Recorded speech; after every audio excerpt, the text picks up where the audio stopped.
من خفف عن مملوکہ، جو اپنے ماتحت انسان، مملوک پہلے غلام ہوا کرتے تھے، آج کل نوکر، جو اپنے ماتحت افراد کی ذمہ داریوں میں کمی کر دے گا یہ سوچ کر کہ اس کا روزہ ہے، اسے تکلیف نہ ہو، یہ اللہ کے لیے روزہ رکھ کے بیٹھا ہوا ہے، میں اس کی ذمہ داریوں میں تھوڑا کمی کر دوں، فرمایا جو اپنے مملوک کی ذمہ داریوں میں کمی کر دے گا اللہ رب العزت اس کی مغفرت فرما دیں گے۔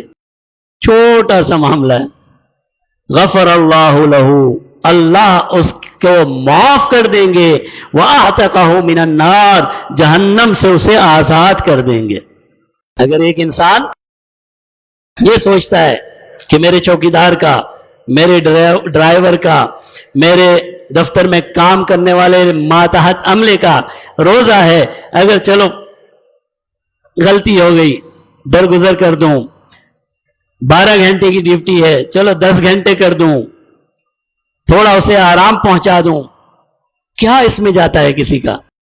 فرمایا اگر اتنا سا کام بھی کوئی کر لیتا ہے اور اللہ کے لیے کرتا ہے اور روزے کی قدر کرتے ہوئے کرتا ہے کہ روزے دار ہے، اس کا بھی احساس ہونا چاہیے۔ فرمایا غفر اللہ لہ، اللہ اس کی مغفرت فرما دیتے۔ تو نے میرے بندے پر رحم کیا، اللہ نے پھر تجھ پہ رحم کیا۔ اللہ فرماتے میرے بندوں پر رحم کرنے والوں کے ساتھ میں بھی مہربان ہوں۔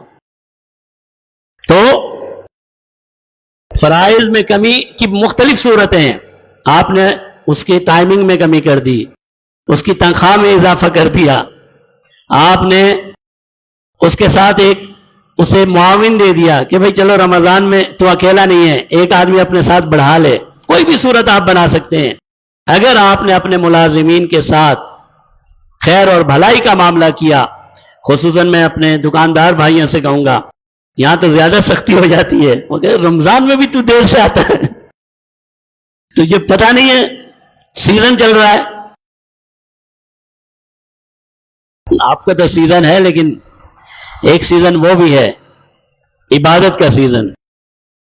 جو معاملات دکانداروں کے اور جس طرح کی سختی دکان والا اپنے ملازمین کے ساتھ کرتا ہے وہ رمضان کے احترام کے خلاف ہے۔